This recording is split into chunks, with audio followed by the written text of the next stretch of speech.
आफतकाल में बच्चे का जन्म।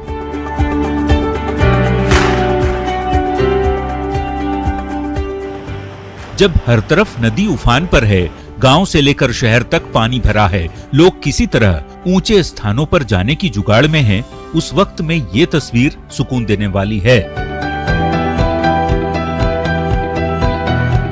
जी हां, तस्वीरें मोतिहारी की हैं, जहां एनडीआरएफ की टीम बचाव में जुटी है। गोबरी प्रखंड के बंजरिया में एक महिला को प्रसव पीड़ा हुई। एनडीआरएफ से गुहार लगाई गई, टीम के लोग पहुंचे और बंजरिया अस्पताल पहुंचते ही महिला परेशान होने लगी। फिर क्या था, आशा की मदद से एनडीआरएफ के जवानों ने बोट पर ही प्रसव संपन्न कराया। फिलहाल मां रीमा और नवजात दोनों ही स्वस्थ हैं।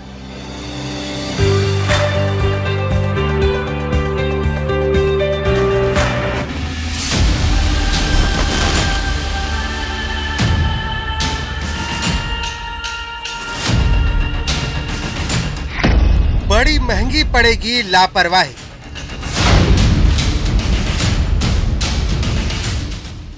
बिहार में बाढ़ दिन पर दिन विकराल रूप लेती जा रही है। 10 सेकंड में बाढ़ के पानी में समाते स्कूल को आपने देखा था।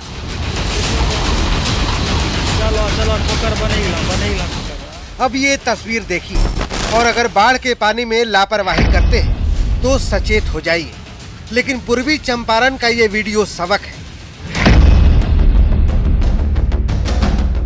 महज 5 सेकंड में कैसे बाढ़ के पानी में सब कुछ तबाह हो सकता है। वीडियो में पिकअप वैन की लापरवाही से पानी में सिर्फ पिकअप वैन ही समा गया है।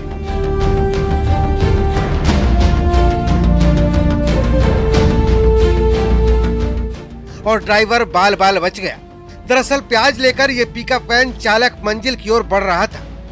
बीच रास्ते में सामना बाढ़ के पानी से हो गया। फिर जो हुआ आपके सामने है। जिंदगी तो बच गई, लेकिन जिंदगी जीने का जुगाड़ बाढ़ ने छीन लिया।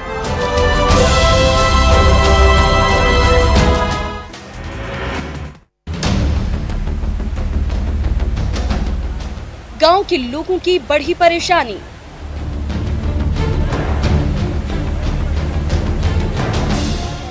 गोपालगंज में कई तटबंध पानी के दबाव में टूट चुके हैं। अब पानी रोज नए इलाकों में पहुंच रही है। सदर प्रखंड के 1 दर्जन से ज्यादा गांव के लोग इस वक्त बाढ़ की परेशानी को झेल रहे हैं।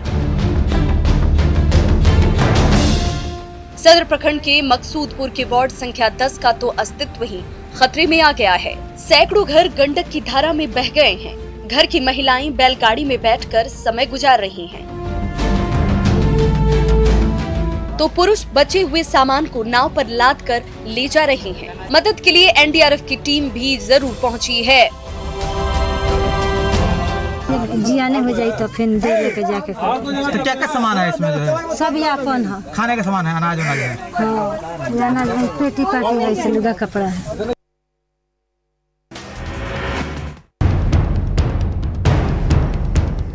राहत के बिना गुजर रही रात। हर तरफ पानी ही पानी है।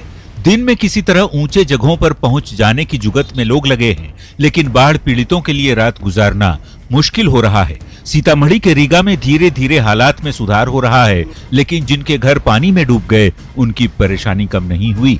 ये बिंद टोला है, जहां लोग रात भर जागकर गुजार रहे हैं। घरों में पानी है तो ऑटो या बैलगाड़ी जो भी है उसमें सामान के साथ आशियाना डाल दिया है। हम लोग के कोई साधन नहीं है। हमारा घर में पानी घुसा हुआ है। हम लोग को रहने का राशन नहीं है, खाने का पानी का नहीं है। कहाँ से लाए, कहाँ से खाए, क्या करे नहीं करे, कोई समझ में नहीं आ रहा है।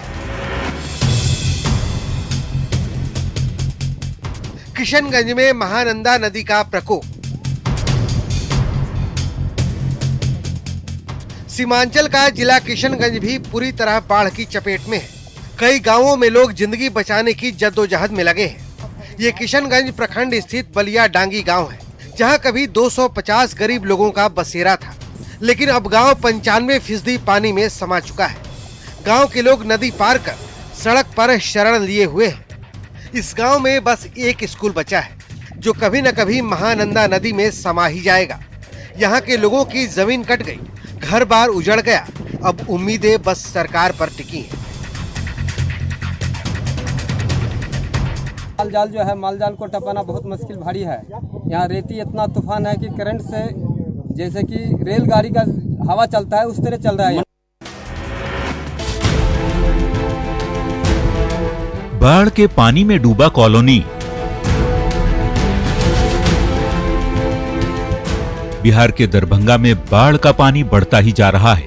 बागमती नदी का पानी शहर के आवासीय कॉलोनी को अपनी आगोश में ले चुका है। घर के निचले तल्ले पर 5 से 7 फीट तक पानी लगा है। तकरीबन 250 परिवार हैं जिनके घरों में बाढ़ का पानी है।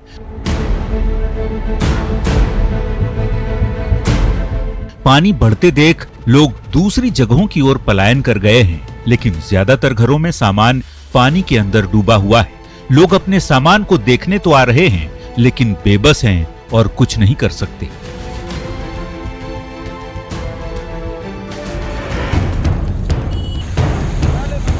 दरभंगा में NH 527 पर चढ़ा बाढ़ का पानी।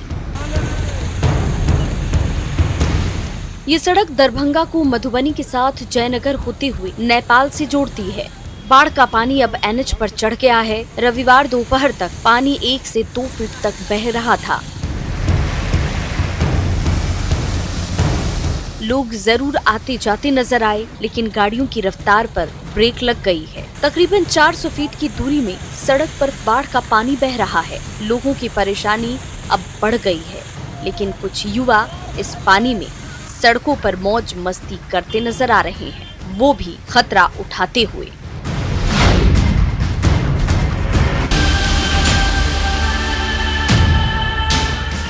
भोजन के लिए छीना झपटी।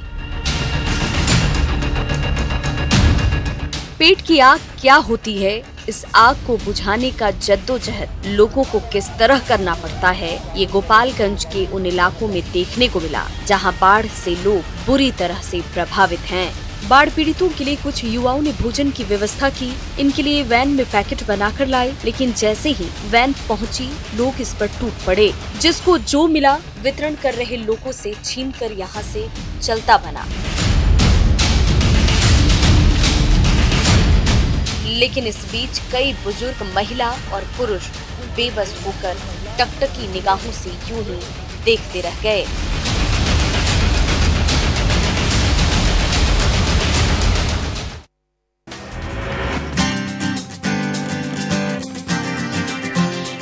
पीड़ितों के लिए राहत कार्य। खगड़िया में कोसी और बागमती नदी खतरे के निशान से ऊपर बह रही है। जिले के 7 पंचायत में 55,000 से ज्यादा आबादी बाढ़ से प्रभावित है। जिला पीड़ितों के लिए प्रशासन ने राहत शिविर खोले हैं, जहां रहने से लेकर खाने तक का इंतजाम किया गया है। खगड़िया में बनी राहत शिविर में लगभग 300 महादलित परिवार के लोग रह रहे हैं। यहां शिविर कैंप में बच्चों के लिए पाठशाला भी चल रही है।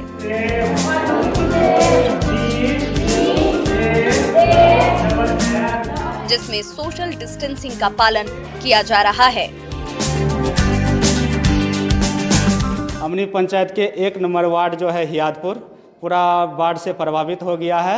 इसलिए वहाँ से सारा डूबे हुए परिवार यहाँ हाई स्कूल अमनी में शरण लिए हुए हैं।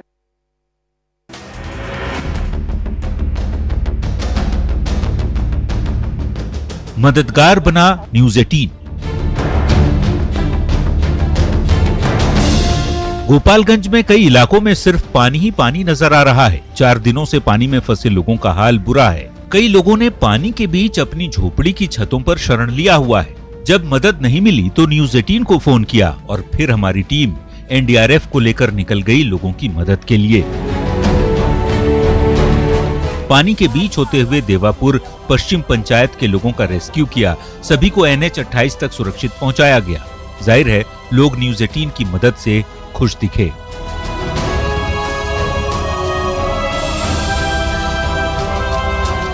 लोग इतना सुविधा किए या कोशिश किए बचाने के लिए, जो भी हो जान माल की सुरक्षा करना सब किसी का धर्म होता है। बहुत बहुत धन्यवाद आप लोग का। बाढ़ से परेशानी में लोग।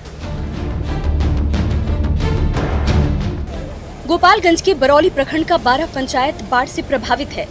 प्रखंड मुख्यालय का तो पूरा इलाका ही जलमग्न है। सभी वार्डों में सड़कों पर पानी की तेज धारा बह रही है। गंडक की तेज धारा सड़क से लेकर मैदान और घर हर तरफ बह रही है।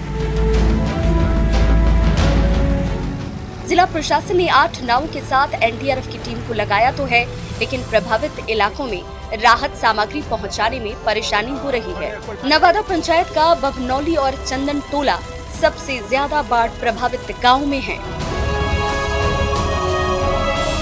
अभी वहाँ पर एक हम लोग कम्युनिटी किचन भी चला रहे हैं, जो अगल बगल जो लोग हैं, जो गांव है छोटा छोटा या पंचायत के जो दूसरे वार्ड है, वहाँ के लोग जो डूबे में हैं वो आकर के वहाँ खाते हैं। 150-200 वहाँ पर रह भी रहे हैं लोग।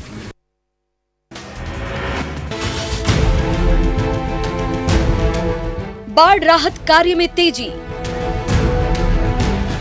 उत्तर बिहार बाढ़ की त्रासदी झेल रहा है, तो राहत कार्य में भी काफी तेजी आई है। लगातार राहत के पैकेट बनाए जा रहे हैं। पटना के कृष्ण मेमोरियल हॉल में जिला प्रशासन की तरफ से पैकेट तैयार किया जा रहा है।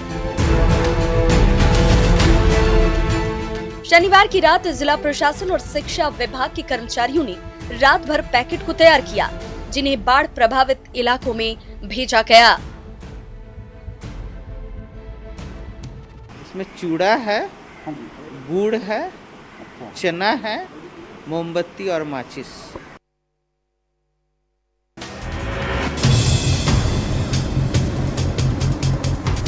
पीड़ितों के लिए फूड ड्रॉपिंग।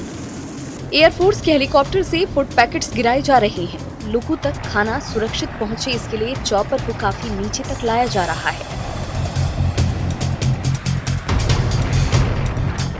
बरौली के नवादा पंचायत के कई वार्डों और गांवों में भी फूड पैकेट्स गिराए गए, लेकिन हेलीकॉप्टर की तेज हवा से दर्जनों बाढ़ पीड़ितों की झोपड़ी और उनके फूस के छत तिनके की तरह बिखर गए। कई दुकानों का टिन शेड भी हवा में उड़ गया। हेलीकॉप्टर के चले जाने के बाद लोग अपने बिखरे छत और टिन शेड की मरम्मती में जुटे हैं।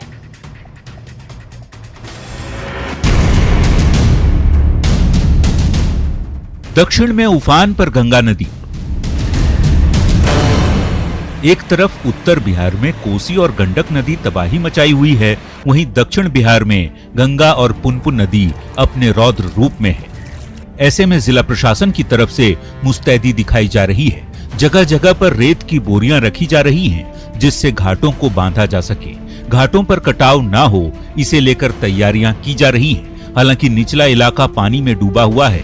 पटना का जो दूसरा छोर है, हल्दी छपरा दियारा, पूरी तरह से बाढ़ के आगोश में चला गया है।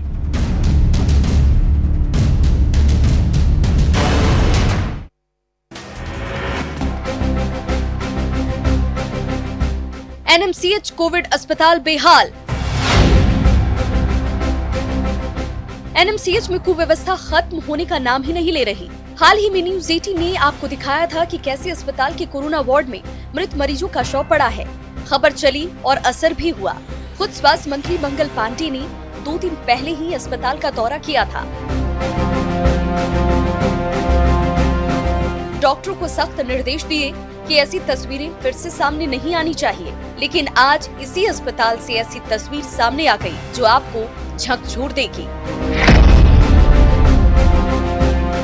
मरीज की लाश बेड के नीचे यूं ही पड़ी हुई है, उसे वहां से हटाने वाला तक कोई नहीं। उसी वार्ड में मरीज भर्ती भी हैं, जिन्हें शव के साथ रहने की मजबूरी है।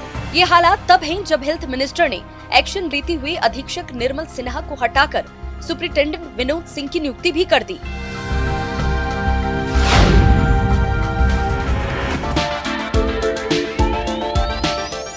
कोरोना से बचाव के लिए मास्क जरूरी। पहनावा यदि ज्यादा आकर्षक और डिजाइनर हो तो लोगों को ज्यादा पसंद आता है, और शायद यही वजह है कि मधुबनी में इन दिनों मिथिला पेंटिंग के कुछ कलाकारों के द्वारा बनाए गए रंग बिरंगे और डिजाइनर मास्क का फेज देश भर में बढ़ता दिख रहा है। पीएम मोदी ने भी मन की बात कार्यक्रम में मधुबनी पेंटिंग युक्त मास्क की तारीफ की। साथ ही मास्क बनाने वाली मधुबनी की महिलाओं के प्रयासों की भी पीएम ने काफी सराहना की, जिससे मिथिलांचल के लोगों में खासी खुशी देखी जा रही है।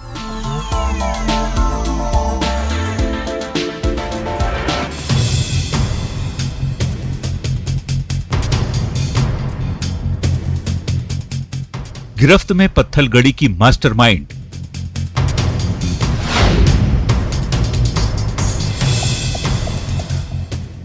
कभी पगड़ी बांधकर, कभी तीर धनुष पकड़कर, तो कभी 16 श्रृंगार, तो कभी दोस्तों के साथ मस्ती। ये तस्वीरें बबीता कच्छप की हैं, जिसे गुजरात एटीएस ने गिरफ्तार किया है।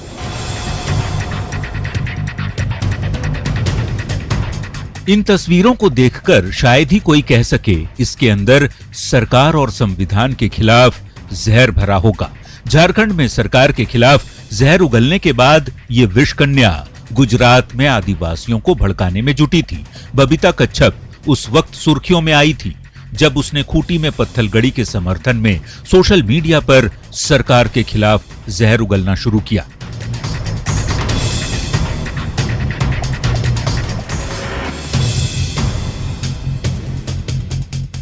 गोद में बच्चा और मोबाइल में पति की तस्वीर।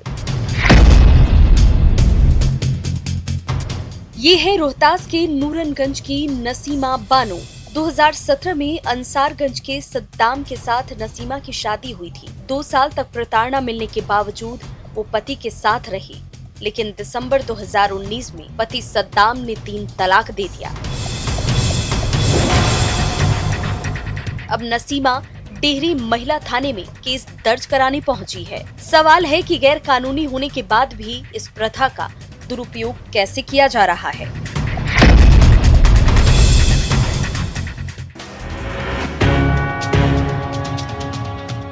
करोड़ों का खर्च लेकिन सब बेकार। कहीं दीमक ने घर बना लिया है तो कहीं गंदी नालियां यूं ही बह रही हैं। जी हाँ, ये तस्वीरें हैं घाटशिला के चाकुलिया पार्क की।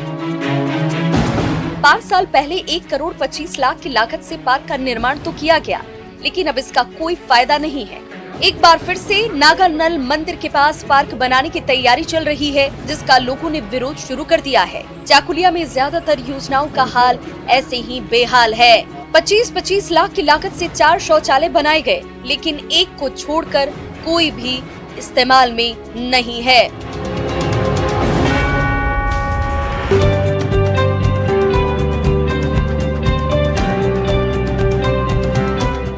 पीएम मोदी ने मन की बात में गुमला के विशुनपुर का जिक्र किया। जी हाँ, यही वो विशुनपुर है जहाँ जमकर लेमन ग्रास की खेती होती है। कृषि विज्ञान केंद्र के द्वारा महिला समूह को जोड़कर इसकी खेती कराई जा रही है। पौधा तैयार हो जाने के बाद इसके तने को काटकर मशीन के माध्यम से इसका तेल निकाला जाता है, जो काफी महंगी कीमतों पर बेची जाती है। इसके तेल को निकालने की विधि भी काफी सामान्य है। इधर पीएम के मन की बात में गांव का नाम आने के बाद लोगों की खुशी का ठिकाना नहीं है।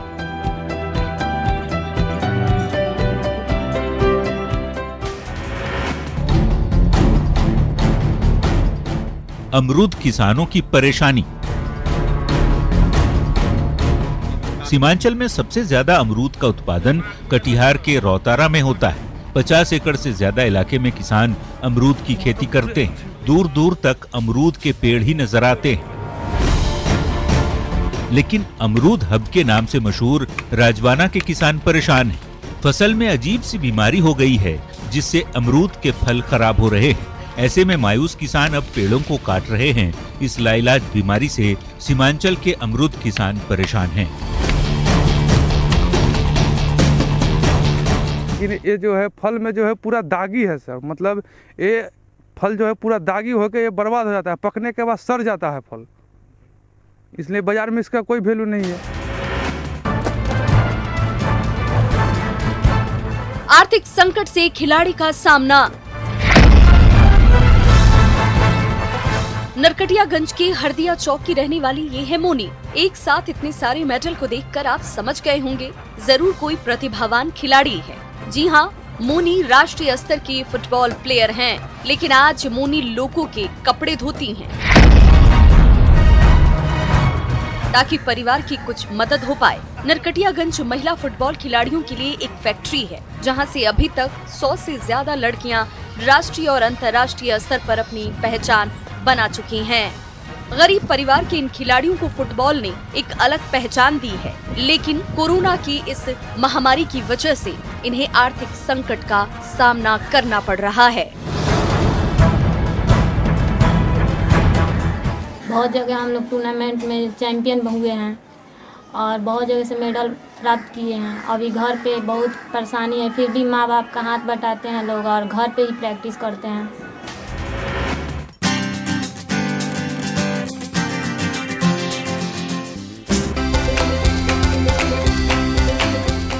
भारत में राम और नेपाल में सीता।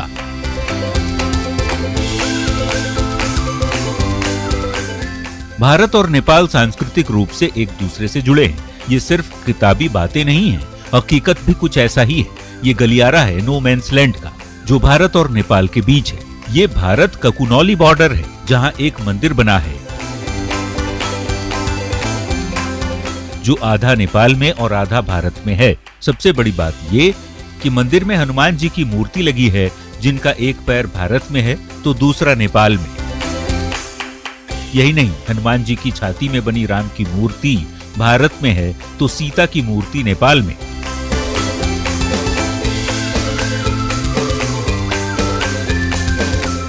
यानी माता सीता जो है वो नेपाल में अवस्थित है और राम जो है हिंदुस्तान में।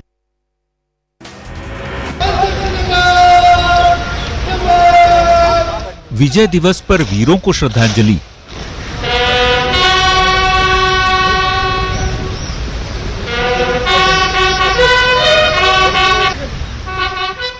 नेशनल वॉर मेमोरियल पर देशभक्ति के धुन के बीच जब कारगिल के शहीदों को श्रद्धांजलि दी गई तो एक बार फिर शहीदों को याद कर सीना गर्व से चौड़ा हो गया। रक्षा मंत्री राजनाथ सिंह, रक्षा राज्य मंत्री श्रीपद नाइक और तीनों सेना प्रमुखों ने कारगिल विजय दिवस पर शहीदों को श्रद्धांजलि अर्पित की और नमन किया। इस मौके पर पीएम मोदी ने मन की बात कार्यक्रम में शहादत को याद करते हुए शहीदों को नमन किया तो गृह मंत्री ने ट्वीट कर शूरवीरों को नमन किया।